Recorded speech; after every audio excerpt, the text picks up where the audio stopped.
So I had a great question here. Wondering how to better assess customer satisfaction at the 2 to 3 month mark. Thought I would make phone calls to new families, but I'm having a hard time imagining what questions to ask or how to go about it. Partly my distaste for talking on the phone. The reason I want to is because I want to build better relationships with new families, and also because we tend to lose a lot of families early on. Last year, 57% of the students who quit did so within less than 6 months of lessons, and around 45% were within 3 months or less. This is a great question. I 100% think that the way to address this issue is to start talking to parents. And the way I would probably handle this would be to send an email 8 weeks in, maybe even 4 weeks in, and just a simple question.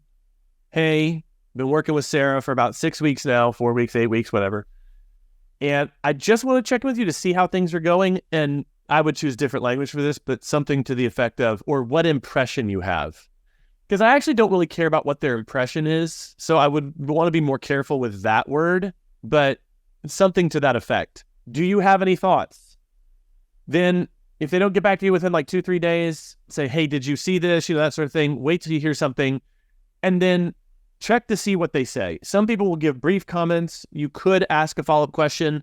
Others might write you a whole letter. That's awesome. You can get a lot of thoughts what's going on. But the idea would be if you see anything concerning, I would call that person up and have a conversation with them. That's my initial thought of how I would handle that personally. Do you have thoughts as to what I've said there, pushback, further questions? Maybe I'm not taking something into account. Curious what you think so far. Yeah, I think starting with an email feels a lot more realistic because right now, like I have in my Asana, like call this person, and I just like mark it complete and don't do it. So I think it does feel like a lot more realistic to start off with an email. And then I think because I do have in my kind of my automatic emails, kind of a check-in email that happens, I think more at the 6 month. I think we've kind of talked about this before. Like I know a lot of people send videos of, oh, this person wanted to quit or like kind of touch on that, like that it's kind of normal for there to kind of be a honeymoon period and things get in the routine. But I don't know. I hate to kind of implant that in people's heads though too, of like, oh yeah, your child's probably getting sick of piano by now after a month. Like I decide I'm trying to kind of just figure out how to approach it. And then also, we are kind of a try it out kind of studio. So that also might be why we do get a lot of early quitters because, they try it out and we make it easy for them to leave if they end up not liking it. So just try to kind of come at it at all angles. But yeah, I do like the idea of just kind of sending out a feeler email and then kind of going from there with a phone call if it feels concerning.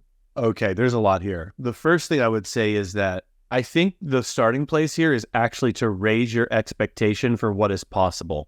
In other words, if you are thinking, oh yeah, most kids are already sick of piano within the first 8 weeks, you thinking in that way is going to impact the decisions you make around what you're doing, what you're thinking is possible, like that sort of thing. Now, I don't want to overplay that too much because, maybe you said that and I'm overinterpreting what you're saying. But I do want to say, like, I just was talking with someone else this week about retention, and I asked him, well, how long do you think they should stay? And he literally couldn't answer the question. He'd actually never asked himself that question before. All he knew was that they weren't staying long enough.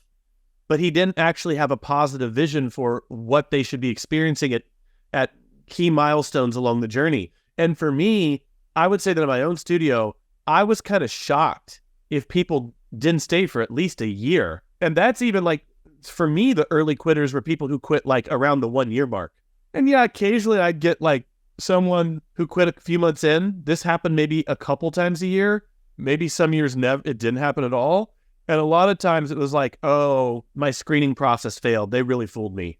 And that isn't me like trying to protect my ego. That's literally me like, oh, this child was a perfect angel in the trial.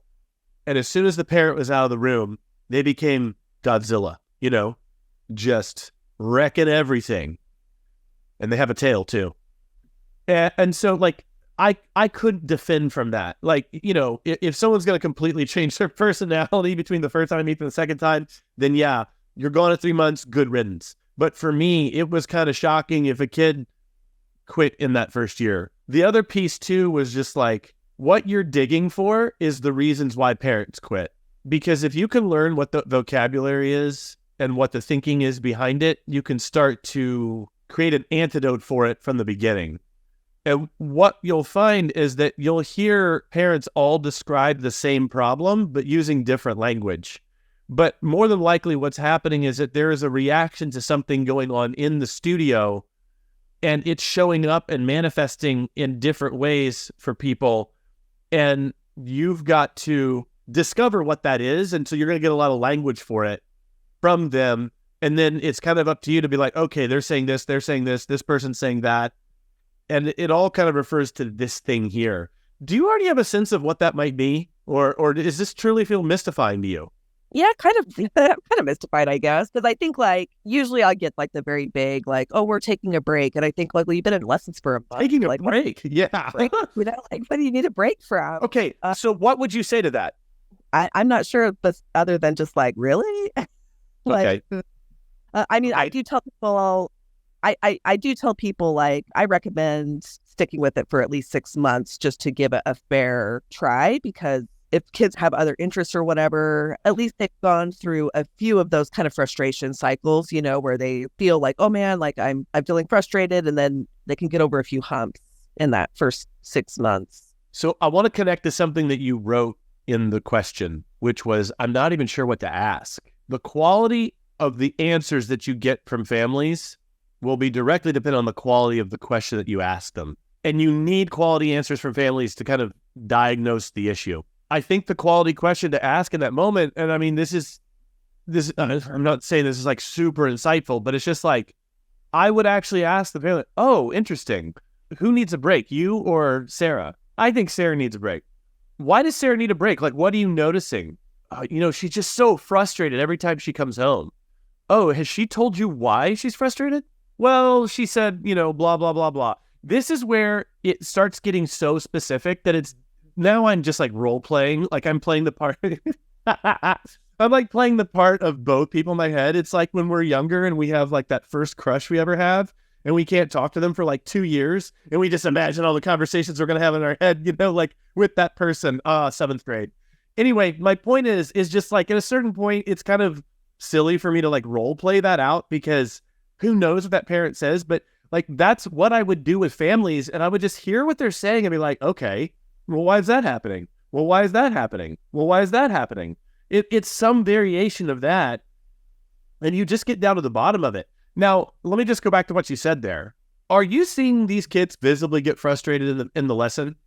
No, and I don't think that, and maybe that's just my own assumption, because the parents say like, oh yeah, they're getting frustrated, so we're going to quit. They're just more like, oh yeah, they need to take a break, or, oh, they're really busy with school, or they have a lot of activities. So like, oh, they have a lot of activities. Here's what I'd say. Oh, have you signed them up for a lot of other activities in the last 8 weeks? Or did they have all these activities before this?